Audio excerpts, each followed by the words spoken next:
La disputa dei sacchetti biodegradabili a pagamento. I fruttivendoli dell'Ascom non si sono fatti trovare impreparati e hanno rispolverato i vecchi sacchetti di carta. La CGIL lancia l'allarme: tra aumenti in bolletta e nuovi balzelli come i sacchetti da pagare, i pensionati neanche si accorgeranno del misero aumento ricevuto per il 2018. Il direttore generale dell'ULSS 2 Francesco Benazzi ieri sera ospita 2010 a proposito delle vaccinazioni obbligatorie a scuola. 400 famiglie trevigiane, ha spiegato, non sono ancora in regola. Amministrative a Treviso, il coordinatore di Forza Italia Paroli, accordo raggiunto con la Lega, il candidato sarà uno solo, il nome nei prossimi giorni, sempre più vicino il passo indietro di De Checchi. Sanità in Veneto di nuovo conti in attivo, il Ministero certifica l'avanzo di 13,7 milioni di euro, il governatore Zaia vince la squadra compatta. Attimi di tensione a Fara di Soligo, dove un 51enne si è barricato nel seminterrato della sua abitazione e ha minacciato di togliersi la vita, l'uomo salvato dall'intervento dei carabinieri. Il furto della maialina Emi rubata dal centro che accoglie ragazzi autistici. Dopo la notizia è iniziata una gara di solidarietà da parte di tanti cittadini pronti a donare i loro animali. Buonasera, ben ritrovati in diretta con l'informazione di Antena 3, il telegiornale di Treviso. Dunque questa è la polemica di inizio anno, ormai ufficialmente da alcune ore, i sacchetti biodegradabili a pagamento. I fruttivendoli dell'Ascom non si sono fatti cogliere impreparati, hanno trovato un modo per arginare dunque questa nuova spesa per quanti si recano a fare acquisti. Dibattiti sui social, dubbi sull'effettivo beneficio sull'ambiente, addirittura prese di posizione politiche. I nuovi sacchetti biodegradabili a pagamento in negozi e supermercati continuano a far discutere, ma c'è anche chi, come i rivenditori di frutta e verdura dell'Ascom di Treviso, ha aggirato l'ostacolo, mettendo in campo, nella disfida tra sacchetto di plastica e riciclabile, un terzo incomodo. 2 mesi a sta parte abbiamo optato per la carta, quindi abbiamo fatto dei sacchetti logati col logo del Confcommercio e il gruppo alimentare trevigiano, perché sapevamo che far pagare i scioperini per ogni prodotto, per ogni vegetale che veniva adoperato diventava un costo non facilmente sopportabile del cliente. E chi va a comprare la frutta e verdura cosa sceglie? Per il momento siamo 50-50, noi quando entra il cliente andiamo direttamente sulla carta, poi se il cliente dice ma sarebbe meglio lo scioperino, noi lo facciamo capire che costa 3 centesimi. Qual è la reazione? Ma il 90% torna alla carta.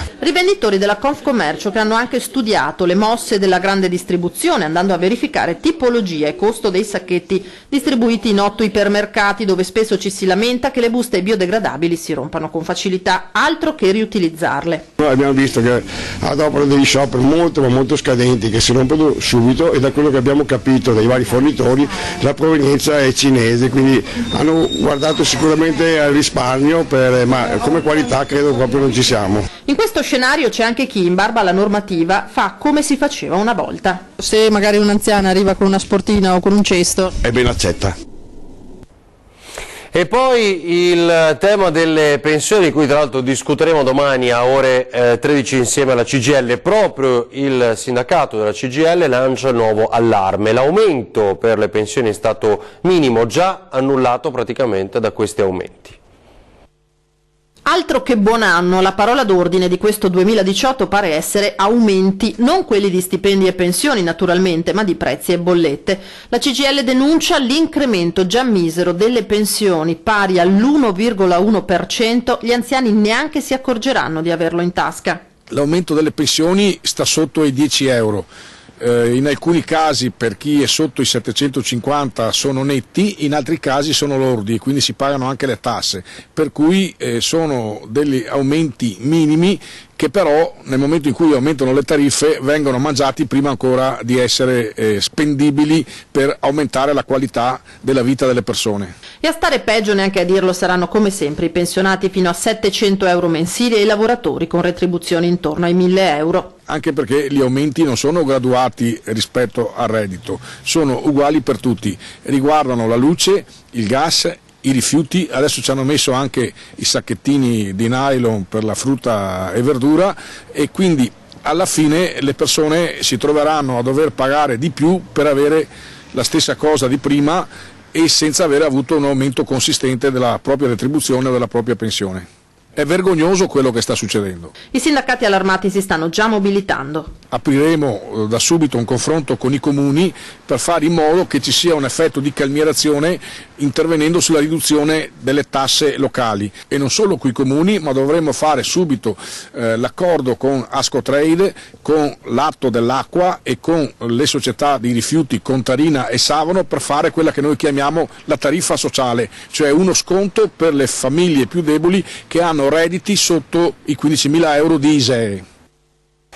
E poi siamo alle amministrative 2018 per quanto riguarda Treviso. D'Antena 3 Adriano Paroli, che è il coordinatore regionale di Forza Italia, conferma: con la Lega Nord c'è l'accordo, un candidato unico, dunque allora può essere molto più vicina nei prossimi giorni, molto più vicino il passo indietro di Andrea De Checchi. C'è un accordo, nel senso che si è concordato Forza Italia e Lega che nei capoluoghi di provincia, quindi Vicenza e Treviso, la coalizione presenterà un unico candidato.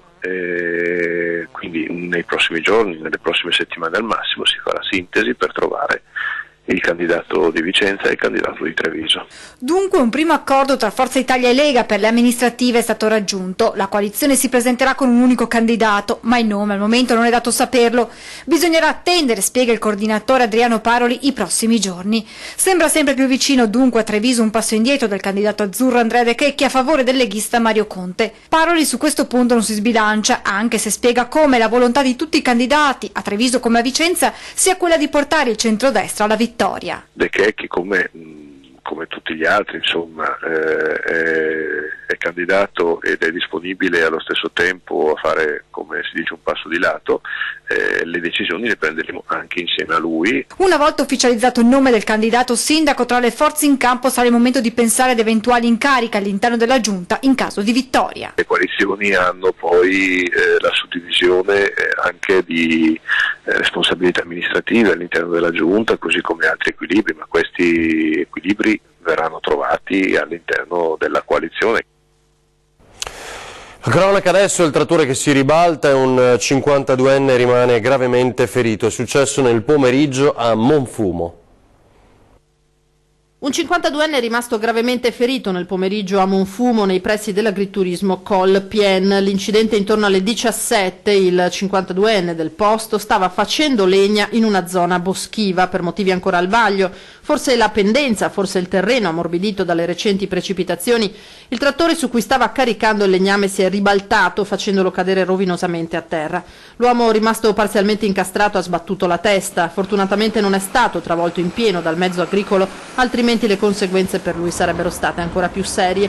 Immediato l'allarme, col 52enne subito soccorso dal SUEM 118 che l'ha trasportato d'urgenza all'ospedale di Montebelluna. Ha riportato un serio trauma cranico e un trauma toracico, per lui la prognosi è riservata. Una vicenda che ha dell'incredibile. Vendeva a un pedofilo le foto sexy della propria giovanissima figlia, e così una 58enne adesso è a processo e rischia una condanna molto pesante. Foto a luci rosse della figlia nemmeno 14enne cedute a un amico, a un pedofilo, un comportamento andato avanti per anni finché la responsabile, la madre della ragazzina, non è stata scoperta e denunciata. Ora la donna, una 58enne originaria del Nord America, residente attualmente nel Pordenonese, è a processo e rischia fino a 12 anni di carcere, mentre la figlia potrebbe essere definitivamente tolta alla famiglia e data in adozione. Abusi ricostruiti dalla Procura distrettuale antimafia di Venezia, che sarebbero avvenuti sia nella Marca che in Sud Italia, dove madre e figlia erano andate in vacanza. Poi nel 2012 il caso è venuto a galla. Vere e proprie esibizioni pornografiche, quelle immortalate dalla donna che non si è fatta scrupolo di usare la figlia, neppure 14enne, per il suo tornaconto. Immagini cedute infatti all'amico, nei confronti del quale è stato aperto un procedimento a sé e che anche in questo caso rischia una condanna molto pesante. 10.000 euro in contanti e preziosi per altri 500 euro. Il bottino in abitazione messo a segno ieri pomeriggio in via Villanova Valdobbiadene. Approfittando dell'assenza dei padroni di casa, ignoti hanno scassinato la porta d'ingresso e sono sgattaiolati in casa a caccia di denaro e gioielli, forse non sperando nemmeno loro di trovare una cifra del genere in contanti. Oltre ai soldi hanno portato via anche l'argenteria. Il furto è stato denunciato ai carabinieri. L'intervento dei militari dell'Arma a Farra di Soligo ha impedito a un 51enne barricato nel seminterrato di casa di togliersi la vita.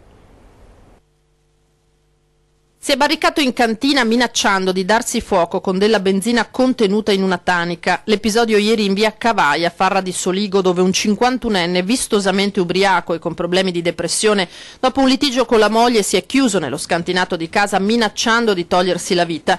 Una minaccia reale, visto che aveva a sua disposizione nel seminterrato della benzina. Non riuscendo a farlo desistere e a convincerlo ad aprire la porta, la moglie non ha potuto fare altro che chiamare i carabinieri, che arrivati sul posto hanno subito cercato di instaurare un dialogo col 51enne alterato dall'alcol e dal profondo stato di prostrazione in cui versa da tempo. C'è voluta un'ora per riuscire a farlo rinunciare al suo proposito e a fargli aprire la porta della cantina. Una volta uscito è stato rassicurato e accompagnato in ospedale a Conegliano, dove è stato ricoverato nel reparto di psichiatria. Sono stati prorogati i servizi di rafforzamento del controllo del territorio con uomini dell'esercito a Treviso. 7.050 militari impegnati nell'operazione Strade Sicure per vigilare sui cosiddetti siti ed obiettivi sensibili a Treviso, pronti a continuare la loro attività fino a dicembre 2019. La Prefettura sta infatti perfezionando il provvedimento legislativo per prorogare i servizi di rafforzamento di controllo del territorio con uomini dell'esercito. L'attività iniziata la scorsa estate, in luglio, ha riscosso consensi tra i cittadini che hanno apprezzato il presidio dei militari nelle aree considerate più delicate in città.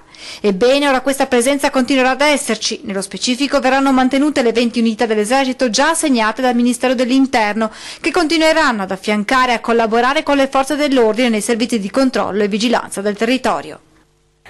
Ora il caso vaccini, sono 400 le famiglie che ancora non hanno risposto alle chiamate dell'ULSS 2, quindi non sono in regola con quanto stabilito dalla legge. Come sapete, tra l'altro da marzo scatteranno le sanzioni. A dirlo ieri sera durante la trasmissione 20 e 10 l'ospite Francesco Benazzi, direttore generale dell'ULSS 2 della Marca Trevigiana. Vediamo. Noi abbiamo sempre avuto nella nostra realtà, anche se non c'era l'obbligo vaccinale, una grande adesione da parte della gente, quindi questo problema lo abbiamo vissuto meno perché effettivamente c'era già un'adesione 90-95% nei nostri territori a prescindere dall'obbligo vaccinale, quindi voglio dire, noi abbiamo una storia, una tradizione come Veneto che va oltre l'obbligo vaccinale. Detto ciò, che era giusto specificarlo, noi abbiamo visto che una sacca vera di resistenza va tra l'1,5 e il 2%, vuol dire 300-400 persone in una Marca trevigiana che fa 900.000 abitanti circa, quindi è chiaro che è residuale. Rispetto a questo noi abbiamo chiamato, ovviamente stiamo chiamando ancora perché non è finita, perché cerchiamo di essere meno vogliamo dire, cioè vorremmo convincere le persone in modo tale da evitare la sanzione. Quindi abbiamo fatto una prima chiamata, poi ne faremo una seconda e poi ovviamente saremo costretti ad applicare le sanzioni. Quando è prevista la seconda chiamata? La seconda chiamata è prevista qua a gennaio e poi dovremo partire con le sanzioni, cioè chi ovviamente entro marzo non abbiamo una risposta dovremo partire con le sanzioni. E a proposito di sanità, i conti in Veneto tornano in attivo, il Ministero certifica l'avanzo di 13,7 milioni di euro. La soddisfazione di Luca Zaia. La Regione Veneto presenta a conto consuntivo 2016 un avanzo di 13.729.000 euro alla voce sanità. Firmato Ministero dell'Economia e Finanze. A darne notizia con orgoglio il governatore Luca Zaia dopo aver ricevuto gli esiti dell'esame sui conti sanitari delle regioni effettuato da uno specifico tavolo del MEF. La squadra compatta della sanità veneta, gestita con la prudenza e la saggezza del buon padre di famiglia, ha vinto ancora anche sui conti. Non ce li siamo fatti da noi, ma sono stati valutati euro per euro dal tavolo ministeriale, spiega il presidente Zaia, che aggiunge come questo risultato sia stato raggiunto senza tasse, unici in Italia a non aver introdotto, continua Zaia, migliaia e non lo faremo nemmeno quest'anno l'addizionale regionale IRPEF sulla sanità, il che significa che sul podio, con i conti in attivo, la promozione sui LEA, zero tasse, la sanità veneta vince la medaglia d'oro, quella d'argento e anche quella di bronzo. Nell'anno valutato dal Ministero, alcune aziende sanitarie venete hanno chiuso con perdite d'esercizio pari a 219.851.000 euro, altre con un attivo di 3.680.000 euro, per una perdita di esercizio aggregato di 216.170.000 euro, ciò a fronte di un utile della gestione sanitaria centrata in capo alla giunta regionale pari a 233.581.000 euro. L'utile di esercizio consolidato è stato quindi fissato dalla Regione in 17.410.000 euro, poi ridotto a 13.729.000 euro sulla base delle severe verifiche effettuate dal Ministero.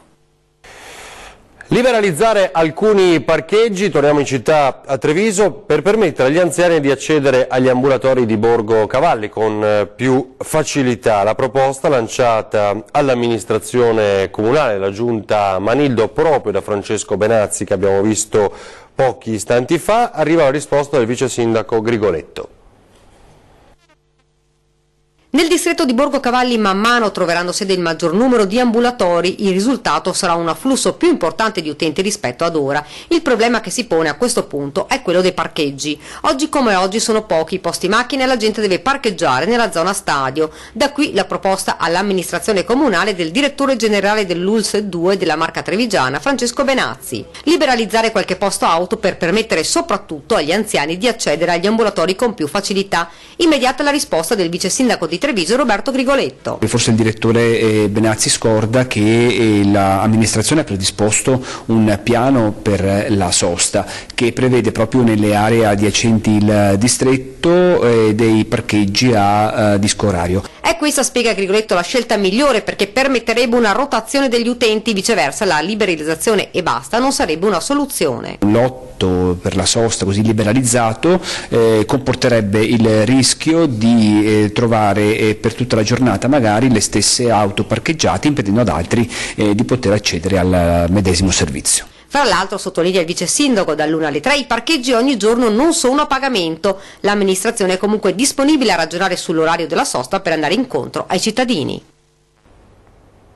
Ci fermiamo per qualche istante, poi torniamo con altri aggiornamenti, tra questi anche la storia commovente della scomparsa della maialina Amy, tanto amata dai bimbi autistici.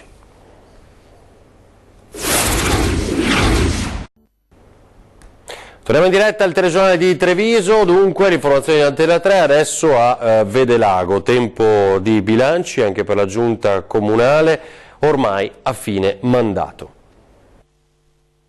Per Cristina Andretta il 2018 sarà l'anno di fine mandato dei 5 anni alla guida del comune di Vedelago. Un bilancio per la prima cittadina positivo che ha visto la squadra, spiega con orgoglio, compatta fino alla fine dell'avventura amministrativa. Il sindaco ammette poi che lungo il percorso qualche difficoltà c'è stata. Sicuramente le differenze politiche e partitiche sono emerse nel corso di questo mandato, molte volte ci sono state anche tante difficoltà, ma alla fine posso anche dire con una certa soddisfazione che le diversità hanno portato a soluzioni diverse. Diversi gli ambiti in cui l'amministrazione è intervenuta, dall'edilizia scolastica alle infrastrutture, con un occhio attento al tema della sicurezza, con le diverse frazioni collegate tra loro da uno stesso sistema. Abbiamo incrementato anche perché siamo riusciti ad assumere 2 nuovi agenti, quindi abbiamo una pattuglia in più sul nostro territorio. Ancora tante idee e progetti da realizzare, anche con il supporto del Consiglio dei ragazzi. Quello che conta di più è che noi abbiamo messo al centro la nostra comunità, perché il benessere non si costruisce solo sulle infrastrutture, sulle i mattoni in cemento, ma soprattutto nelle relazioni. Credo che Vedelago abbia aperto proprio le porte. Dunque tutto questo fa pensare ad una ricandidatura di Cristina Andretta, ma in questo caso la prima cittadina non si sbilancia. Tutti buoni motivi per dire con certezza che questa squadra ci sarà di nuovo. Ora torniamo a parlare del furto della maialina Amy, rubata da un centro che accoglie ragazzi autistici. Questa brutta vicenda ha scatenato nelle ultime ore una gara di solidarietà tra i cittadini pronti a donare agli ospiti della struttura un loro animale. Ho sentito che è stato ucciso un maialino di un'associazione. Se vi interessa io ne ho uno da regalare. Tanti messaggi, le telefonate come questi giunti alla nostra redazione, telespettatori che dopo aver appreso dai telegiornali di Antenna 3 la notizia della scomparsa della maialina vietnamita Amy, rubata da ladri senza scrupoli dal centro per autistici Casa Gialla di Castione di Loria, si sono resi disponibili per donare alla struttura i loro animali. Ma anche alla cooperativa che gestisce il centro sono arrivate numerose offerte, almeno una quarantina in poche ore. Ci ha proposto anatre, conigli nani, oche, di tutto e di più, gattini. Al momento non è stata ancora presa una decisione. Stasera vi sarà un incontro tra i responsabili del centro per decidere come e cosa dire ai ragazzi. Per i nostri ragazzi le sorprese non sono mai tanto gradite, quindi i ragazzi per qualsiasi cosa, brutta, bella, devono essere preparati. Amy, insieme agli altri animali ospitati nel centro, coniglietti, pony, anatre, tacchini e galline, aveva un ruolo fondamentale per i ragazzi autistici. Una volta spiegato loro quanto accaduto, gli ospiti di Casa Gialla potranno riversare il loro affetto su un nuovo animale. Ma quando arriveranno l'8 gli daremo una spiegazione e molto probabilmente anche una nuova Amy, il che è fondamentale perché dà senso, dà continuità. Alla brutta vicenda della sparizione di Amy si contrappone la solidarietà e l'affetto di tante persone. Io ringrazio tutti perché non ce l'aspettavamo, però forse un po' di giustizia a Amy, così l'abbiamo fatta. E ha un successo straordinario quest'anno l'opportunità di mostrare il vostro presepe in diretta su Antenna 3, tantissime sono immagini, foto sono arrivate in queste settimane. Oggi vi mostriamo quello realizzato nella scuola materna di Biadene.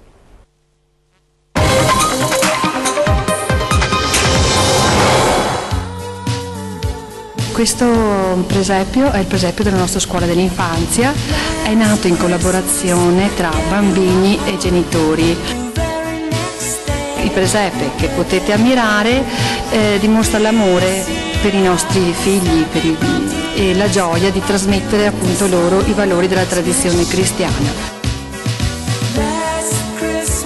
Il nostro presepe si inserisce in un contesto di altri presepi, in un contesto settecentesco, infatti all'interno della chiesa vecchia di Biadene.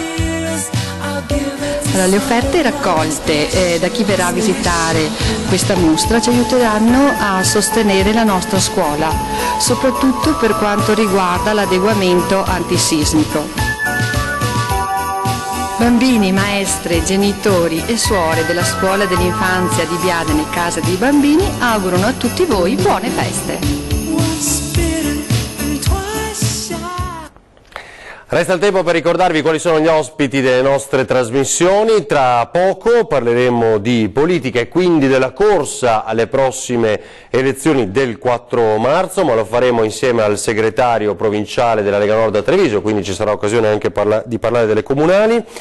E poi con lui ci sarà Alessandro Luigi Bisato, che è segretario regionale del PD.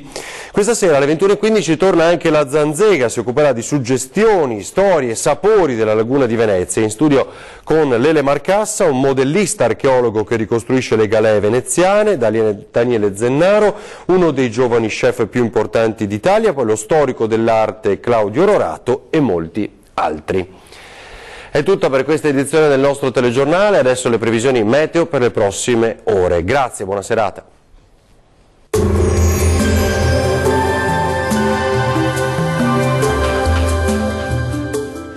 Vacil Frutta, Adriatica, la Valle dei Sapori, un nuovo mondo alimentare. Avacil di Breda, Treviso.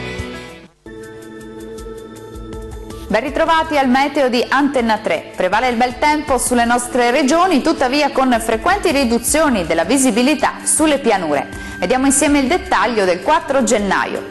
Sul Veneto foschie, nebbie e nubi basse sulle pianure meridionali nella prima parte della giornata, ma con tendenza al rasserenamento. Bel tempo altrove con ampio soleggiamento dove il cielo sarà poco o parzialmente nuvoloso. Le temperature massime saranno comprese tra 5 e 9 gradi, valori minimi tra -2 e +2 gradi.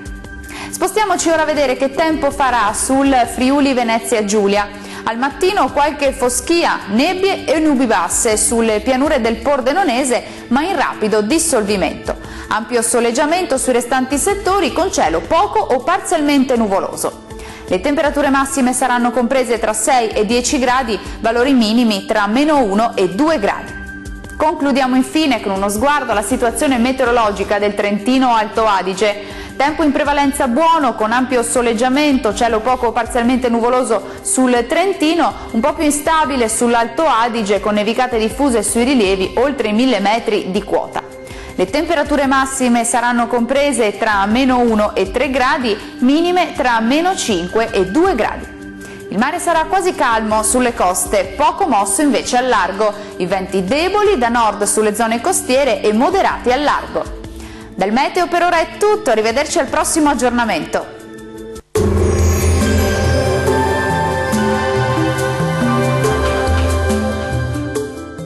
Bacil Frutta, Adriatica, la Valle dei Sapori, un nuovo mondo alimentare. Avacil di Breda, Treviso.